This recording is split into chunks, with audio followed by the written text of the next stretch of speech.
Primeiro eu vou com o Hernan. Hernanzito, você quer comentar algo sobre a lista do Ancelotti, que tem 6 do Flamengo, sério? Certo? Tem Neymar e Oscar do São Paulo também? Tem uma série de jogadores que estão na Europa, jogadores observados. Por exemplo, o Wanderson, você tem Igor Paixão. Caio Henrique, Igor Paixão. Então é uma lista que vai ali aos poucos. O Fabrício Bruno do Cruzeiro também está nela. A gente ainda não tem certeza de Ederson e Casimiro, ou tem? O que eu tenho de informação do Casemiro é que, assim, a pessoa com quem eu apurei me disse: não temos confirmação de nada, mas provavelmente ele estará convocado. Não, estará convocado, inclusive para o afunilamento ali de 23. Agora, vamos lá, Igor, vamos falar sobre o assunto aí que está pautando todo mundo, envolve política, envolve esporte, sobre a presidência da CBF. Samir Chaldi surge aí como candidato único, até por ter apoio de 25 federações e de 10 clubes. A gente lembra, né, que as federações elas têm um voto com poder maior em relação aos clubes. E a gente queria entender essa história, né? Estava até conversando com o PVC aqui antes do programa começar. Quem que é Samir Chaldi, presidente eleito da Federação de Roraima, um cara de 41 anos, mas muito pouco conhecido no ambiente do futebol, até pelo número de clubes, né, da federação que ele ainda vai assumir. A Federação de Roraima não é uma federação tão expressiva, né, no cenário nacional, não tem tantos clubes afiliados assim e nenhum na elite do futebol brasileiro. O PVC já tá rindo por aqui, é um riso de nervoso, tá? Igor, conta pra gente. Antes de eu descrever o Samir Chaldi, não sei se eu posso fazer o uso da sirene, pelo seguinte: acabei de receber aqui, o Rodrigo Matos, inclusive, dupla, Vamos tocar a sirene. Tá dizendo aqui, o presidente, então ex-presidente da CBF, né, Edinaldo Rodrigues, ele requer, eu estou lendo um trecho de uma decisão judicial aqui, requer assim movido pelo profundo desejo de restaurar a paz no futebol brasileiro e, sobretudo, a serenidade de sua própria vida familiar, que tem sido abalada por equívocos públicos, interpretações distorcidas e insinuações injustas, maledicentes e criminosas, orquestradas e coordenadas por diversos grupos que nunca se contentaram com o fato de o futebol brasileiro ter rompido com oligarquias e de passar a ter transparência e governança, grupos estes que não medem esforços e lhe causaram dor e que seja tornada sem efeito a petição anteriormente protocolada em seu próprio nome, constante nos eventos tal, nas petições que impugnava a última decisão monocrática do desembargador Gabriel Zéfiro do TJRJ. Para resumir, o Edinaldo Rodrigues pede aqui, então, fez um caminho na justiça de retirar as ações que ele tentava recorrer ainda para tentar retroceder a decisão do Tribunal de Justiça do Rio de Janeiro e meio que joga a toalha, de fato, né, para sair dessa briga judicial, pelo menos no lado dele, em relação à eleição na CBF. Então, gente, estou dando aqui primeira mão, meu parceiro Rodrigo Matos já está correndo para subir esse texto no All Sports e vai poder acompanhar todos os detalhes em relação a esse assunto, mas, enfim, da parte do Edinaldo Rodrigues, o caminho é sair dessa disputa jurídica. Então a gente está bem assim, desenhado, né, de fato, a virada de página na CBF para que o Samir Chaldi seja, então, a partir de domingo, formalmente e oficialmente o novo presidente da CBF. É mais uma parte do acordo. O Edinaldo não ia renunciar assim, livremente sem ter um entendimento sobre toda a situação, né? Estou em nome da paz do futebol brasileiro, renuncio. Cara, o presidente foi eleito, 52 na quinta-feira, há 57 dias. Por unanimidade. Por unanimidade. Aclamação. O presidente foi eleito há 57 dias. Não, desculpe. Cada um pode ter sua interpretação. E eu tenho que ser cuidadoso na minha interpretação, mas assim,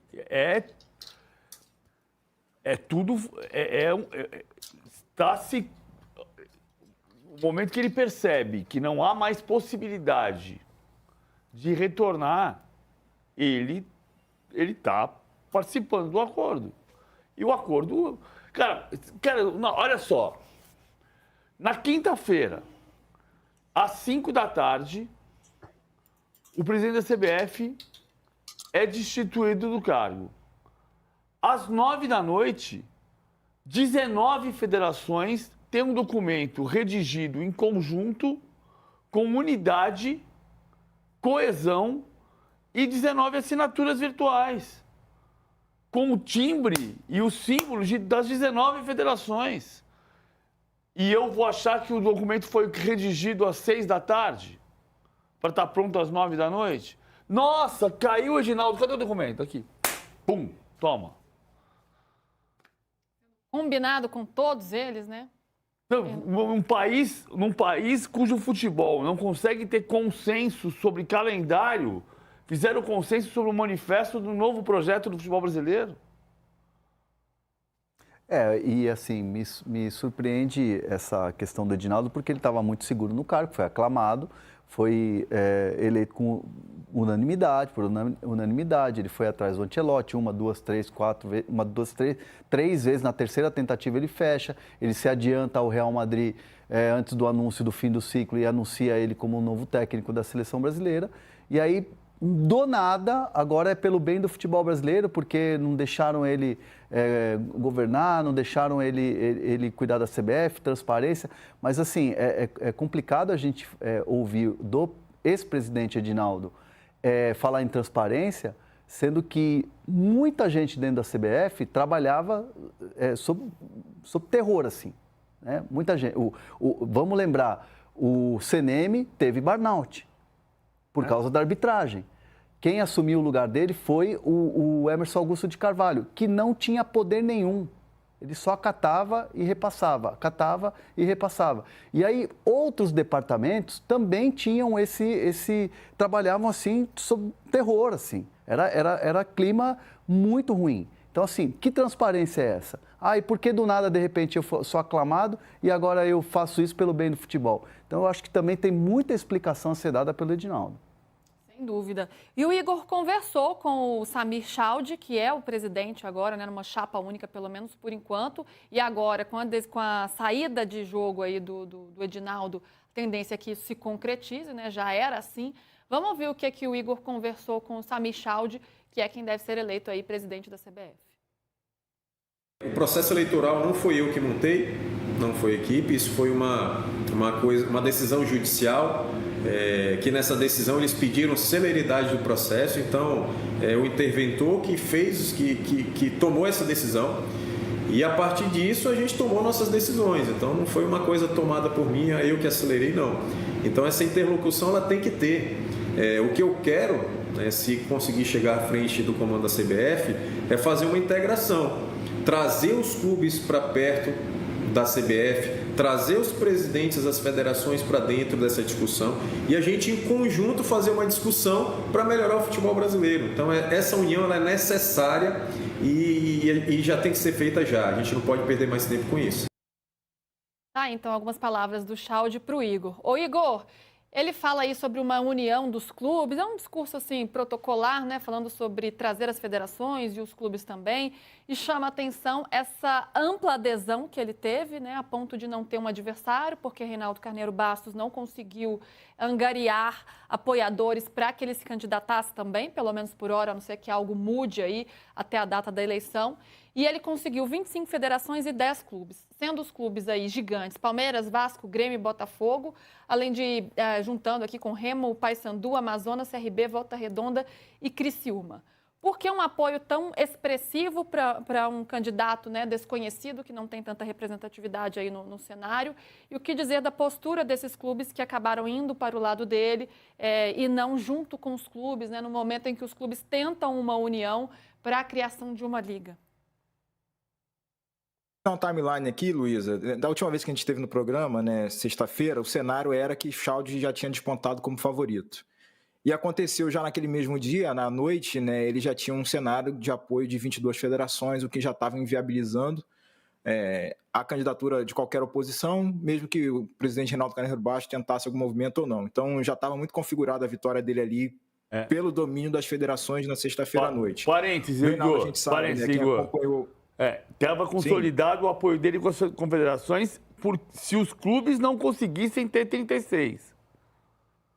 Que aqui sim, então, aí nesse cenário, No sábado, teve uma mobilização, uma reunião dos clubes, né, uma tentativa ali de união por parte dos clubes para, enfim, colocar algum tipo de viabilidade na candidatura do Reinaldo, só que esse movimento dos clubes não teve adesão completa. Então, a gente já tinha naquele cenário, Volta Redonda dizendo que ia ficar, que não ia assinar o documento. Então, quando os clubes soltaram o primeiro comunicado dizendo vamos apoiar Reinaldo, já era um cenário no qual 8 dos 40 das séries A e B já estavam fora.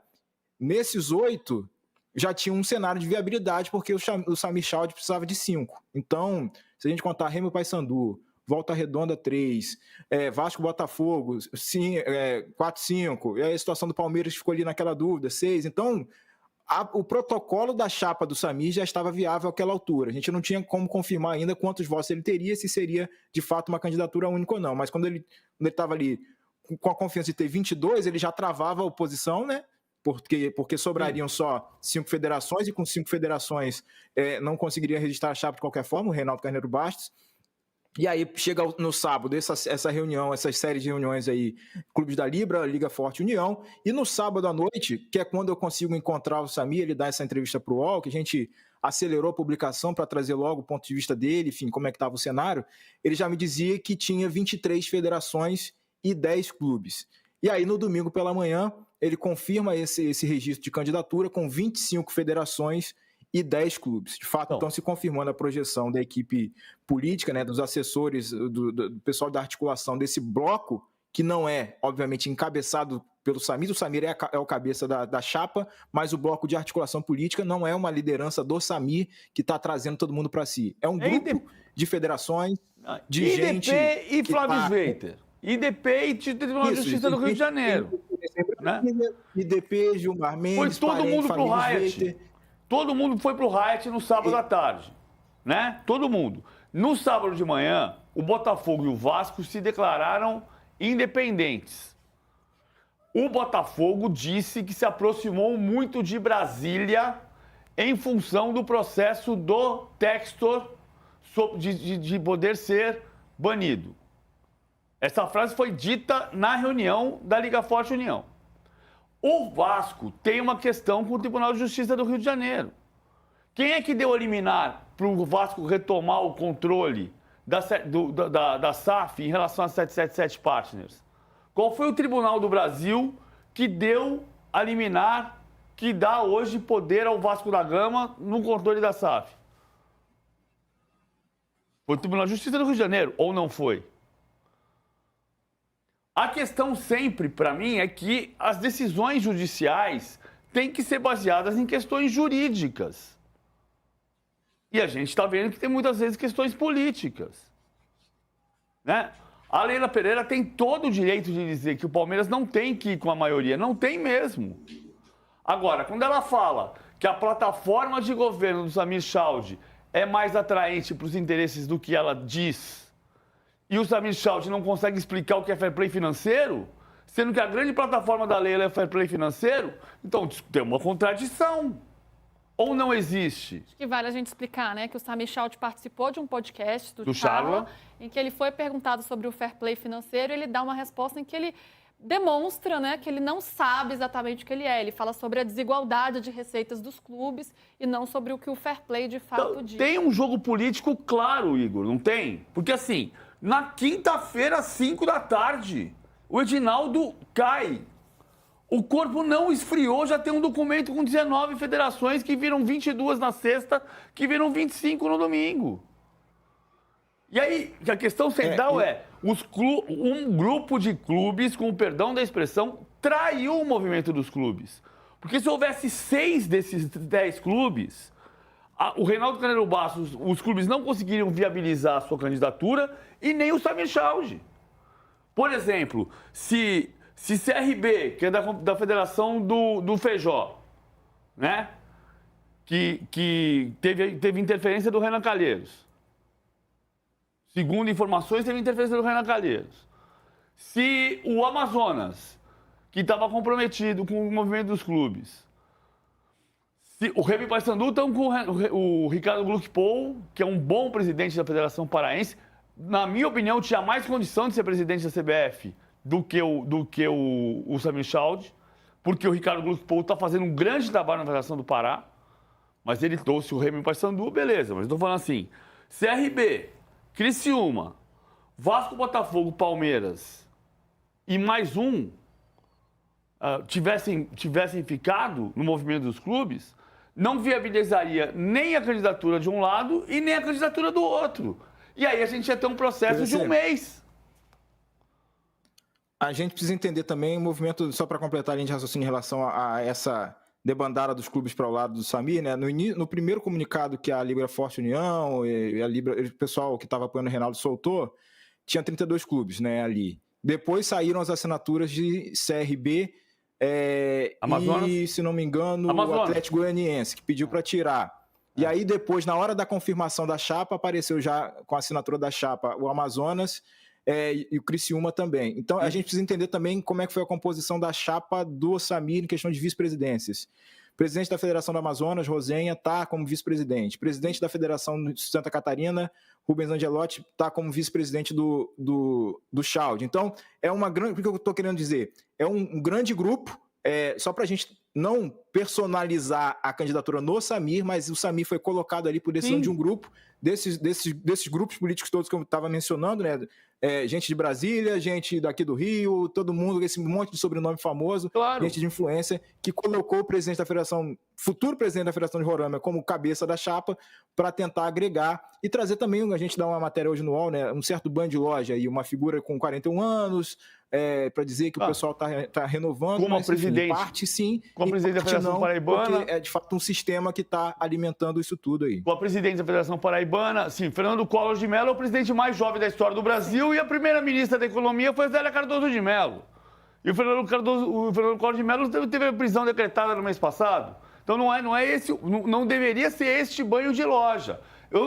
Podia ser o presidente da Federação do Pará, que é um bom cara, Ricardo Gluckspohl, um empresário, bom cara. Que tá entre os vice-presidentes do Chalde também. Tá entre os vice-presidentes do Chalde. Agora sim, entre os vice-presidentes do Chalde tá o Flávio Sveiter, tá o Fernando Sarney e tá o Ricardo Dias. Que vai voltar para a FIFA e Conmebol. E tá o Ricardo Dias do IDP. Também, de novo, que já era vice-presidente do Edinaldo. Então tem um processo de traição dentro desse processo todo que é indiscutível. Assim, o Ricardo Dias era vice-presidente do Edinaldo. Virou no dia seguinte vice-presidente. Esse processo tinha que ter durado no mínimo um mês. Era para ser um processo eleitoral.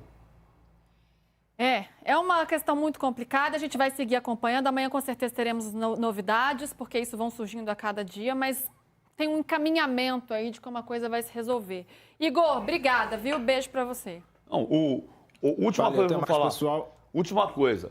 O Samir Chalde diz, com razão, que ele não conhece o Gilmar Mendes. Mas ele assistiu a final da Copa Verde junto com o Francisco Mendes, que é o filho do Gilmar Mendes.